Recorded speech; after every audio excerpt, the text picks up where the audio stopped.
So this one is on avoiding communications breakdowns, requests, commitments, and holding accountability. And the accountability we're holding is our own. This is about us holding ourselves accountable as we model behavior.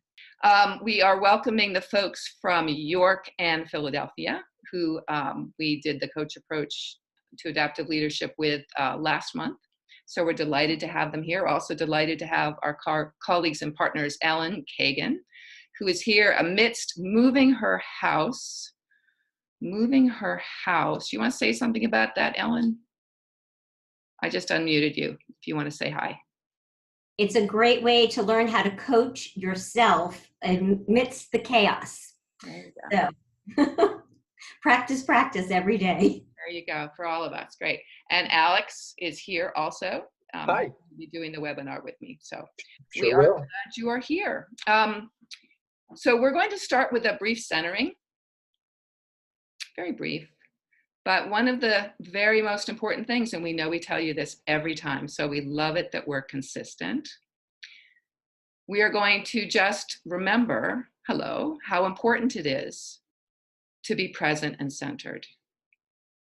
We are guessing that you're coming from somewhere else. You're rushing to make this webinar, and you're here.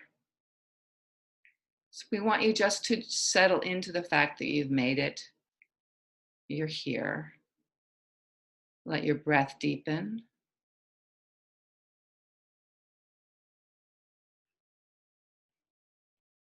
Put your attention to your feet. We love to do that because we remember that the ground is there. It helps our energy drop.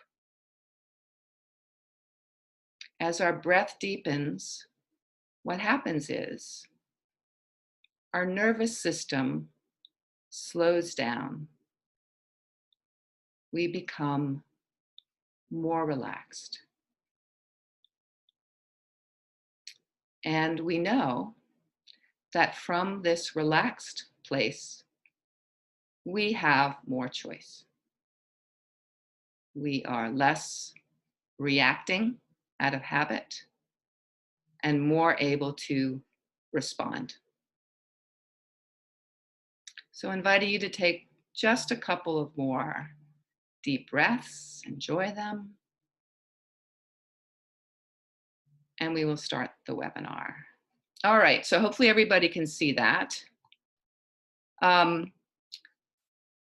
I want to just acknowledge that, we talk about communication all the time in our work, and I think it's fair to say that the breakdowns are the things that really get to us. So we thought this would be a lovely thing to be talking about today as we look into really this modeling behavior piece. So let me go to that screen. So the coach approach skills, we talk about these all the time, presence and centering, and we know that this is important. We always start with the presence piece, being centered, listening, clarifying, asking good questions, giving feedback, creating accountability. And we talk a little bit about modeling behavior in the program, but this is a really important one, and this is a really important one, because this is how we let others know what we're really committed to by how we show up. So our focus today is on how we can model the behavior that we're looking for in others and how we can build trust in others by modeling that behavior. We get to the coach approach mindsets and our intention always to help others be successful so they can make decisions independently. To understand what is going on in a situation beyond our assumptions and biases. To offer our support to other people and their continued development. And to be curious and flexible when faced with complexity. And this gets into the whole idea of adaptive leadership and complexity. And because this world is complex, we often experience breakdowns in communication that can result in kind of the big three of communication breakdowns: complaints, disappointments, and loss of trust. And I can tell you a story here. I have a client who, after hearing her story, she would come in and she would go on and on for about 40 minutes with a series of complaints. She was unhappy with the videographer that was doing work for her. She wasn't happy with her supervisor. She wasn't happy with the leadership of the organization. She was just unhappy. And she lived in a world of complaints. Most of the things that were coming out of her mouth were complaints. And so we talked about, what is it like when you live in a world of complaints? A lot can't happen, right, when we live in a world of complaints. If we live in a world of complaints, disappointments, and loss of trust, it's not a pretty place, right? I mean, this is not the kind of world we want to live in. So we want to see, what can we do and what can we model that can help us and others, keep us and others from not living in a world of complaints, disappointments, and loss of trust. And so we have what's called the speech acts. And speech acts, this is something that we teach at Georgetown. I told you all that I am a faculty member of the leadership coaching program at Georgetown. And this idea of speech acts, Fernando Flores is the original thought leader here. We create our relationships and our work based on what we say. Our speech creates actions. And we have two particular speech acts that we're going to be talking about today: requests, commitments, and also this idea of holding ourselves accountable, And the idea here is that we can be more intentional about how we use language to make relationships and work go better. Words matter. Our speech matters. And you think about, making commitments and how we create trust, it's always through words. Now, we have a suggested reading down there in the bottom. I can't show it to you, I don't think, unless you have me on the screen. Alex is showing it. Okay. Alex and I are both showing it. We have Language in the Pursuit of Leadership Excellence. This is by Chalmers Brothers and Vinay Kumar, and it's a terrific book. It's a really great book that gets into these speech acts in a much more thorough way if you're interested in following up. By the way, this webinar is always posted on the PA Cares Partnership website. So if you would like to check it out, we can also send out an email with this information. So why are requests and commitments so important? Because organizations are networks of commitments, human beings who are making and managing promises with each other. Promises, that's a strong word, promises. These promises are made through requests and commitments, but are we clear in our requests? Do we realize that our yes is a promise? This is where breakdowns happen, when we say things that we don't entirely mean, that we say maybe offhand. We have some examples we'll share in the program here. Maybe perhaps you have examples too, that we're not being thoughtful and careful in our language. So elements of effective speech acts. These are what Fernando Flores and Chalmers Brothers and Vinay Kumar are saying are absolutely essential if we're going to have effective communication. That we need a committed speaker, committed and authentic speaker, that we need to be present, we need to be honest, we need to be committed to the conversation. We need a committed and authentic listener. So we need to make sure the listener is paying attention. And as I say, I have a story about myself where I wasn't committed and it had bad consequences. I'll tell you that story later. But that's very important. Otherwise, you have a breakdown. We need to have a clear future action and conditions of satisfaction. Conditions of satisfaction, that's a long way of saying that we're really clear on what outcome we want. What will make us happy in this situation? What are we committed to? How will we know that we've fulfilled on the commitment? What are the conditions of satisfaction? It's very important to be clear on this. It's important to be clear on the time frame, to have great understanding of the context, what's doable and what's not doable, and to be very mindful of our mood. as we go into this conversation. Is our mood one of openness? Is our mood one of frustration? So now I'm going to turn it over to Alex, who's going to walk through the first piece, which is requests. Sure, thank you. So in the book, I'm just pulling the direct quote, we want the future to unfold in a different way than it seems to be heading in itself. And in order to put those things into action, we make a request. So if we see things going in one direction, we make requests to try to get things to go in a different direction. So the first bullet point to hit here is that it's especially important to have a conversation before you make a request.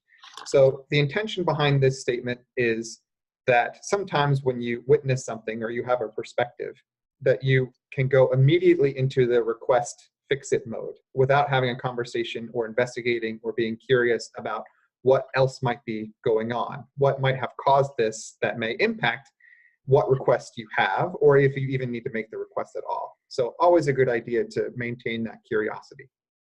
The second point is that authentic requests are questions. So no has to be an acceptable answer to a request. People have to be able to turn you down, or else it's more of a demand than a request. The third is that understand if they accept or reject your request. If they shrug their shoulders and say yes, that's not so much of a commitment.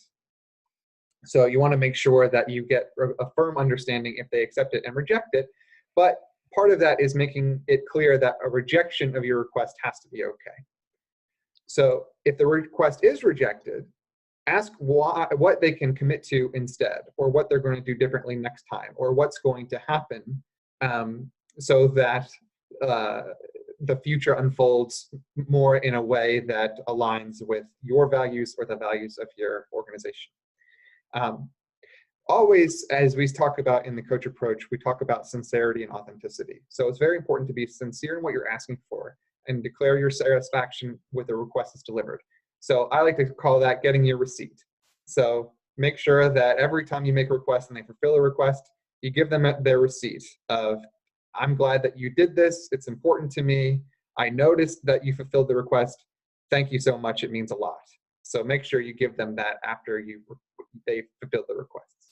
You know, and if I may jump in here, right, the request is such a great way of dealing with complaints, right? So the complaint is an unmade request. That's our opportunity to shift the complaint and to get out of complaint mode. Mm-hmm. All right. Disappointments too. I mean, the whole idea of the future going in one direction, there's complaints and disappointment.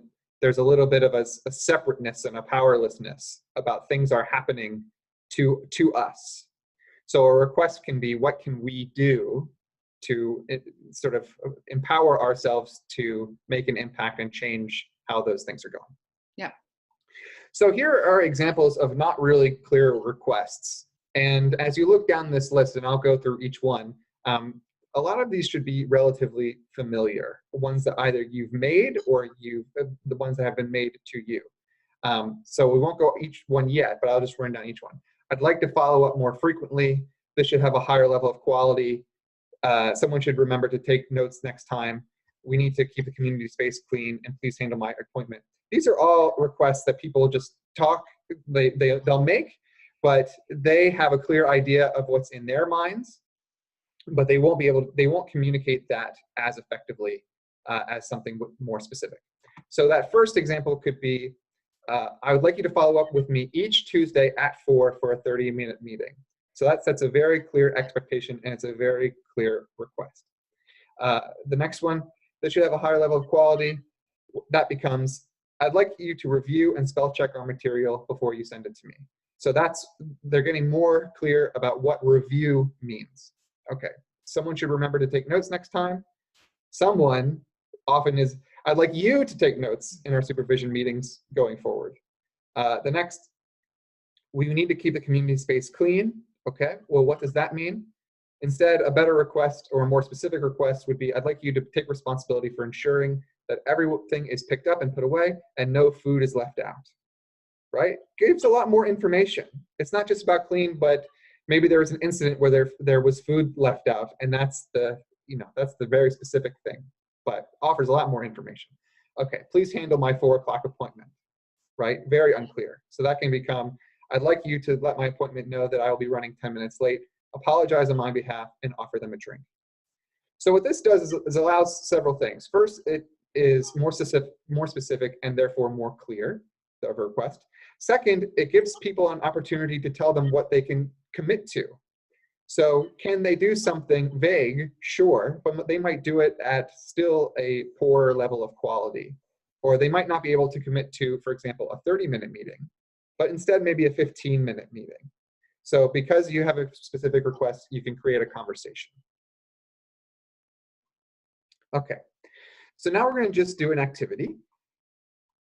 So think about a current complaint or disappointment that you have with someone or something at work or in your personal life, and just jot down that complaint or disappointment right now. I'll give you a couple seconds to do that, maybe about 20, 30 seconds to do that. So if you have a piece of paper nearby, write that down. If you don't have a piece of paper nearby, just maybe eyes closed and think about that situation.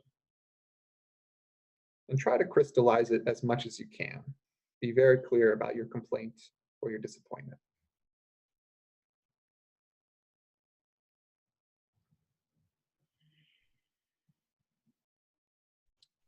Okay. And once you have that, think about what might be a specific request that you would like to make to either resolve or make progress on that situation. So remembering that there's a conversation first, remembering that there's always maybe more to learn about a situation before making requests. But what requests could you make or could you start with to advance your complaint or disappointment into something that is workable? Maybe not solvable, but workable toward some progress. And write that down or be present and think about that for just a moment.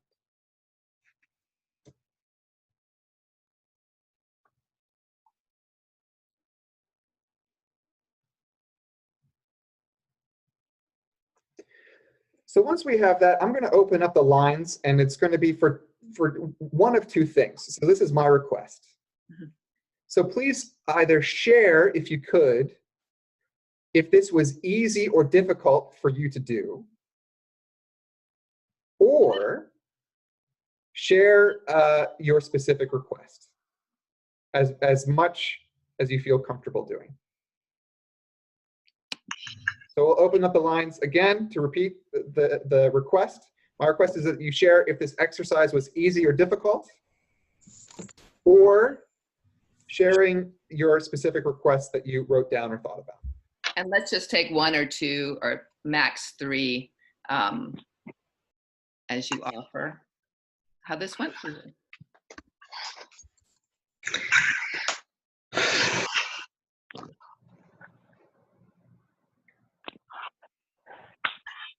I'll share. This is Hi, Tara James. Hi, Tara. Hi, how are you?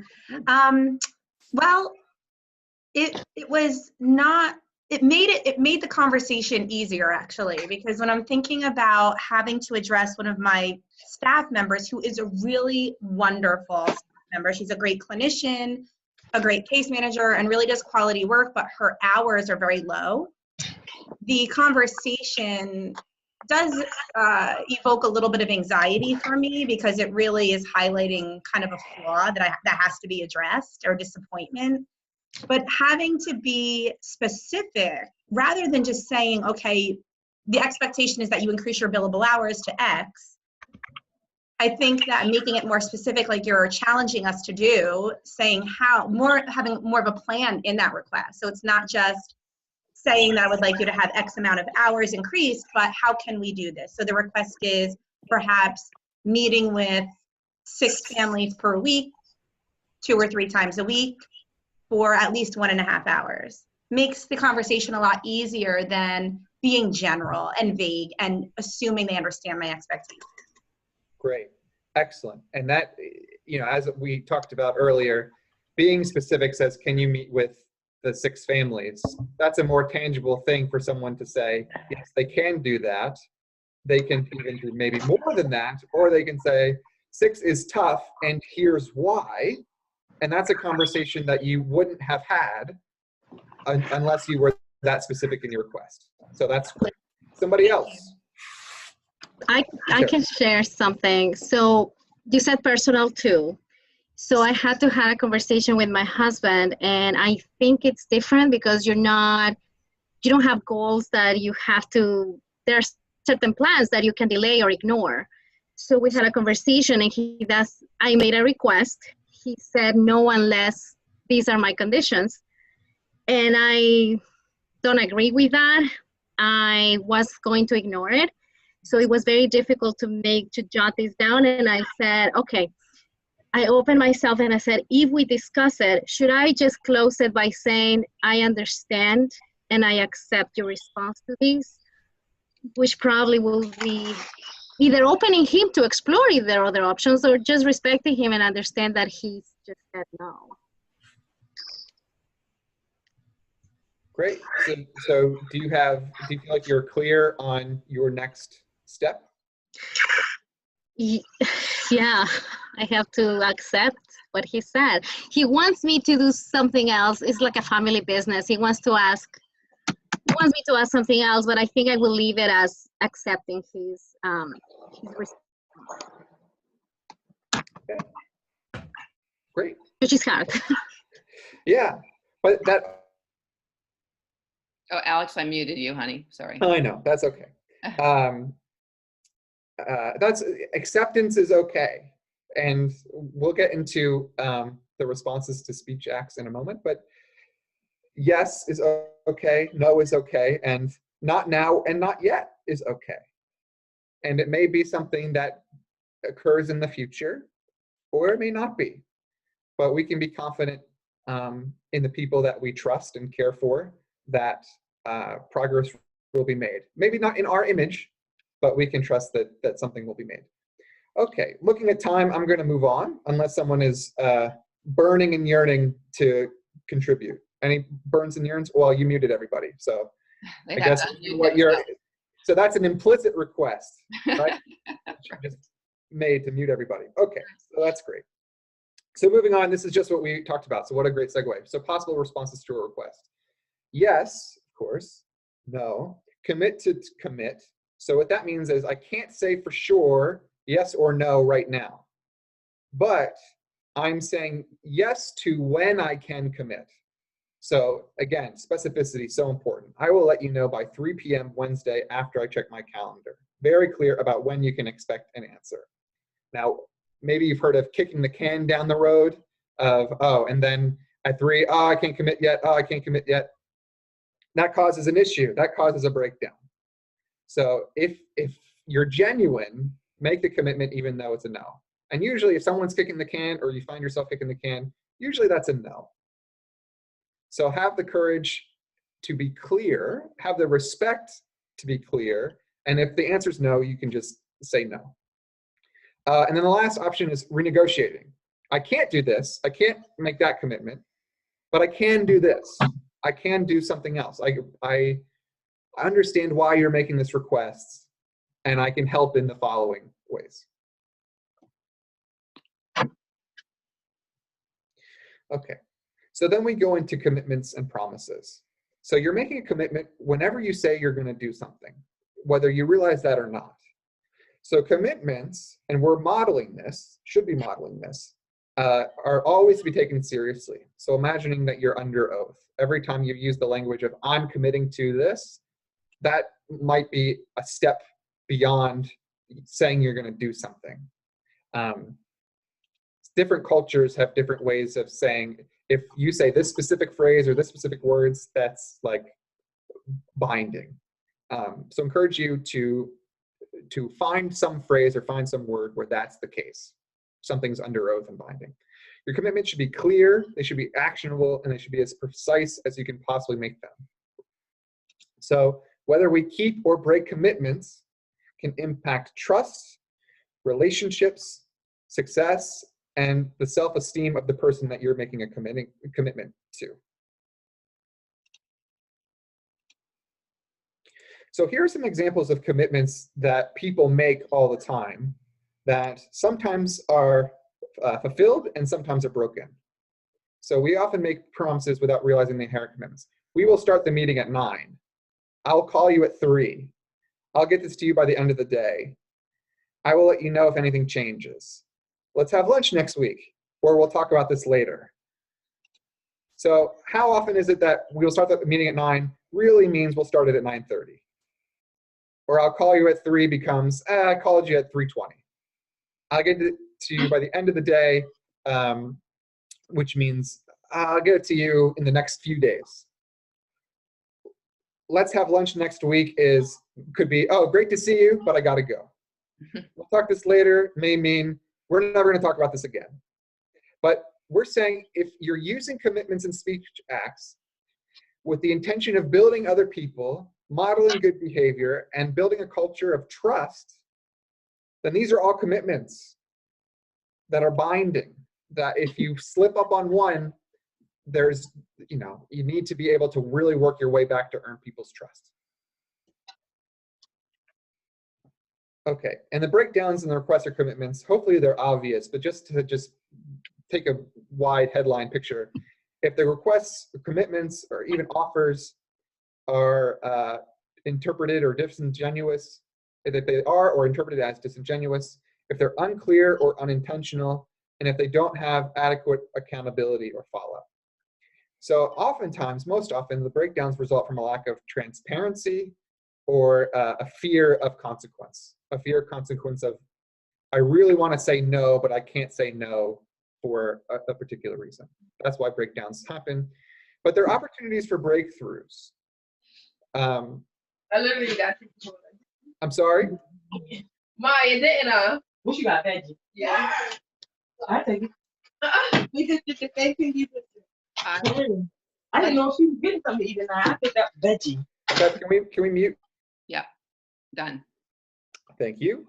So there are opportunities for breakthroughs in that oftentimes breakdowns can continually happen and cause organizational issues. So having the conversation and addressing the truth, whatever the truth is, can create a big breakthrough in your relationship or even within your organization. So then we get to this idea of holding accountability. And this is the key modeling piece, that we, in order to establish that trust, in order to model the behavior to others, that we will hold you accountable and we hold ourselves accountable, you can trust that what I say will happen. So we hold ourselves accountable for our commitments, modeling the behavior we're looking for in others. And so my quick story about that one, I work with an organization that historically, they have, they just would say, well, all of our meetings start late. We always start late. And a new CEO came along and he said, this is a culture where if we say we start at 9 and we don't, then it's just a matter of time before people stop believing other things we're saying. So if Jonathan says, we start this meeting at 9, you can be sure that meeting will start at 9. And it is amazing how now everybody's showing up because they know the meeting is going to start at 9. And it's a small thing, right? But we show up in small things. We show up in small things. And as I hear myself say this, I'm thinking, I'm hoping I'm not making people who are listening to this feel guilty, because, right, we can't do anything about things that have already happened. It does happen that we have breakdowns, no problem. I mean, we know, we just have to deal with that when they happen. But the idea is to be extremely intentional about the commitments we make. I have another story. This is my unhappy story that I alluded to earlier. I was many years ago with my children at a Sesame Street playground, and they have a beautiful one in Pennsylvania. And I was with a bunch of other mothers, and one of them asked me to watch her daughter while she went to the restroom. And you probably know where this is going. I said, sure. Was not a committed listener, didn't see it as a commitment. And when she came back, she asked me where her daughter was. And the daughter was nowhere to be found. I mean, we did find her. We found her. She was, luckily, she had wandered away, and someone took her right immediately to the children's lost and found, because apparently that happens there at Sesame Street Place. But I have to tell you, I felt terrible, and it was one of those really painful lessons that had a good outcome, happily. It could have been terrible, but I really got the message that when I say I will, I really want to follow up and do the thing I say I'm going to do. I like to think that I model behavior based on my commitments and by holding my commitments. And when we can't keep, go ahead. Yeah, I'll just jump in 1 second. So I think one thing that I've heard is that sometimes people will say, you know, I do it on the big stuff and the stuff that matters. Uh-huh. But there are so many more small examples than big examples that when the big examples come, all they have to go on for their expectation of you is how you've handled all the small examples. Very true. So they all count. They all count. It's not just the big ones. Right. Great point. And of course, when we can't keep a commitment, we just need to let the other people know before the deadline. You know, ideally before, if I say we'll start the meeting at 9 and it looks like we're not going to start the meeting at 9, hopefully at 10 of 9, I'm telling you, we're not going to start the meeting at 9. We're going to start it at 1/4 and here's why. Or if I say to you, I'm going to call you by the end of the day, and I know I'm not going to be able to do that, I let you know before the end of the day I'm not going to call you by that time, and I renegotiate. So that, yeah, it's going to happen that things change, and to what extent are we still honoring the relationship and the commitment by making sure that the communication is clear.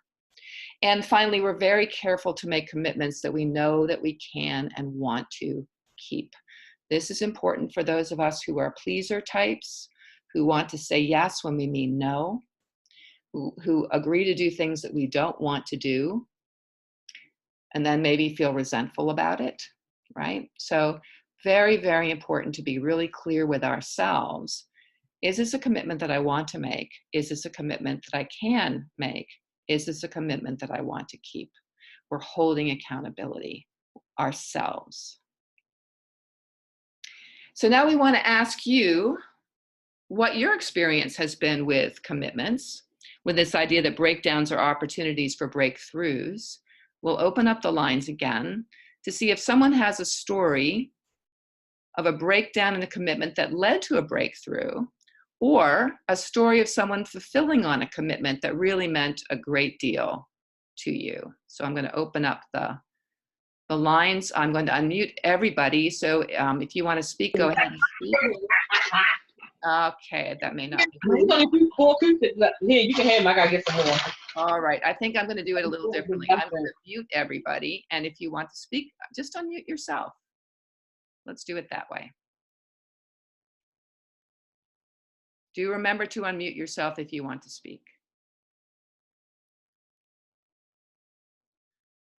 So someone who has a story of a breakdown that led to a breakthrough, or someone fulfilling on a commitment that felt really good. I'm hoping there'll be some good examples. Hi, it's Larissa Kimmel. Hey, Larissa. I am a people pleaser and willing to admit it. So I'm a type of person that has made many, many promises over the past, and there have been times in my professional career that I couldn't do everything that I said I wanted to do, even though I had the intention of really being strong about getting everything done. I would say the example is, you know, a situation where I just could not fulfill all of the commitments, and I just had to own it and just say, listen, like, this is too much. I'm not able to do X, Y, Z, but I can do the other thing. And it really taught me to be honest about whether I have time or not, and the willingness to participate. That is a great story. So you came clean. You said, I can't fulfill on all these commitments, and I need to be honest with you. And is it an example where the relationship was improved because of that candor, Larissa? Yeah, absolutely. Beautiful. Lovely story. Great. Who has another one? I have one. Go ahead, Ann. My husband is famous for borrowing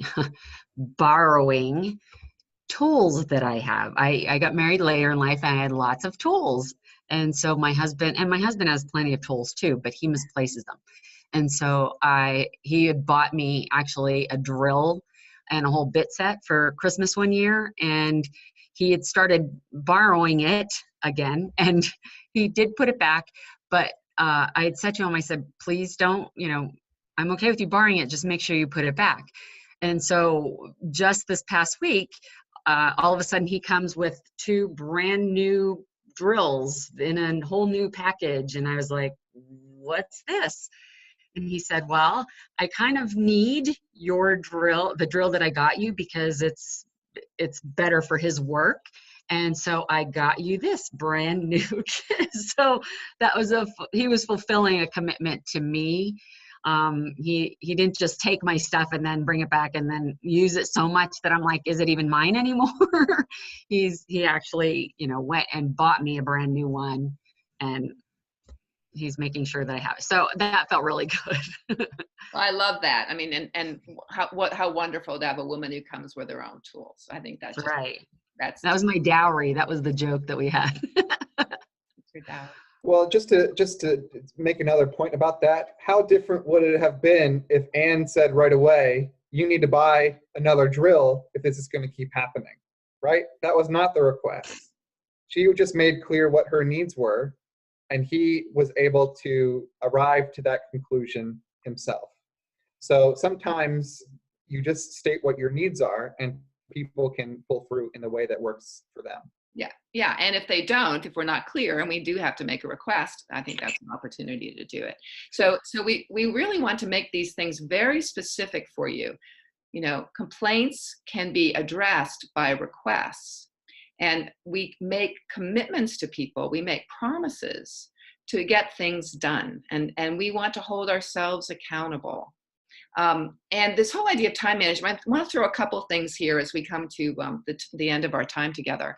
I think this is a really interesting saying, and some of you may have heard this, that time management is really commitment management.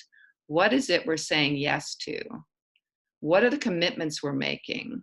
And do we realize that we have more control often about how we manage our time than we think we do because of the commitments we're making? I know I've worked with people over the years who, when asked when they could get something done, would always imagine the best possible, if nothing happened, if nothing went wrong, I can have it to you by tomorrow at 5 o'clock. Well, when does that happen, right?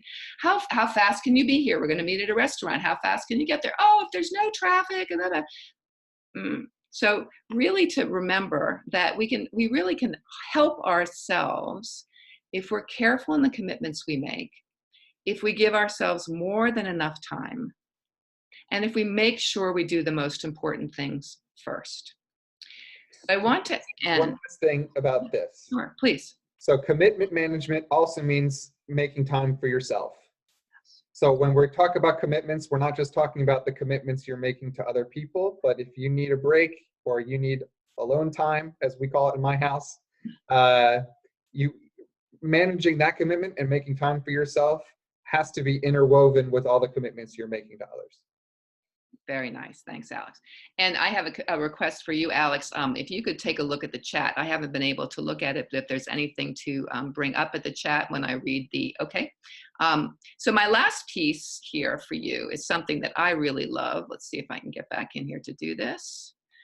There it is, the big rock. So when we were in York a couple of weeks ago, Nicole, one of the participants, alluded to this big rocks story, and I can only see a few of you. You may or may not know this one. This is a Stephen Covey, 7 Habits of Highly Effective People, and First Things First. This is a story from First Things First, and every time I read this, people take something away from it. So I'm going to close our time together, and I thank you for your participation. Close our time together with reading. It's brief. It's not very long, just one sheet of paper. So I'll invite you to close your eyes. If you're comfortable, you can leave your eyes open. And I'll read you the story. This is called The Big Rocks of Life, and we'll make this available to you. One day, this expert was speaking to a group of business students, and to drive home a point, used an illustration I'm sure those students will never forget. After I share it with you, you'll never forget it either. As this man stood in front of the group of high-powered overachievers, he said, "Okay, time for a quiz." Then he pulled out a 1-gallon, wide-mouthed mason jar and set it on a table in front of him. Then he produced about a dozen fist-sized rocks and carefully placed them, one at a time, into the jar. When the jar was filled to the top and no more rocks would fit inside, he asked, "Is this jar full?" Everyone in the class said, "Yes." Then he said, "Really?" He reached under the table and pulled out a bucket of gravel. Then he dumped some gravel in and shook the jar, causing pieces of gravel to work themselves down into the spaces between the big rocks. Then he smiled and asked the group once more, "Is this jar full?" By this time, the class was on to him. "Probably not," one of them answered. "Good," he replied, and he reached under the table and brought out a bucket of sand. He started dumping the sand in, and it went into all the spaces left behind the rocks and the gravel. Once more, he asked the question, "Is this jar full?" "No," the class shouted. Once again, he said, "Good." Then he grabbed a pitcher of water and began to pour it in until the jar was full to the brim. Then he looked up at the class and asked, "What is the point of this illustration?" One eager beaver raised his hand and said, "The point is, no matter how full your schedule is, if you try really hard, you can always fit some more things into it." "No," the speaker replied, "that's not the point. The truth this illustration teaches us is, if you don't put the big rocks in first, you'll never get them in at all." If you don't put the big rocks in first, you'll never get them in at all. So we invite you to think about, what are the big rocks in your life? What are the big rocks in your life? What are they? And I invite you to jot them down. We won't have a conversation about this, but this is a big takeaway. What are the big rocks in your life? Is it exercise? Is it family? Is it getting that PhD? And, what is it? What are the big rocks in your life? And how do we make sure that we put them in first? So with that, I think we're on time. Thank you all so very, very much for being with us. We'll post this webinar. It's always a pleasure to be with you. I wish you all the best going forward. Any last words from Alex? Yeah, thank you so much. This went by pretty quickly. We got good stories and engagement, so I'm pretty happy with it. Good. And I hope you guys are too. Good. Thanks again, everyone, and we look forward to your feedback, and we'll post all this information. Let me see if I can quickly stop share. Here we go. There's everybody. Hello. And I'm going to, let's see if I can get you all to, I'm going to open up the lines, I hope. Let's see, unmute all so we can all say goodbye. Bye. Bye, everybody. Bye, everyone. Bye, everybody. Enjoy the rest of y'all day. Great. Bye-bye. Bye-bye.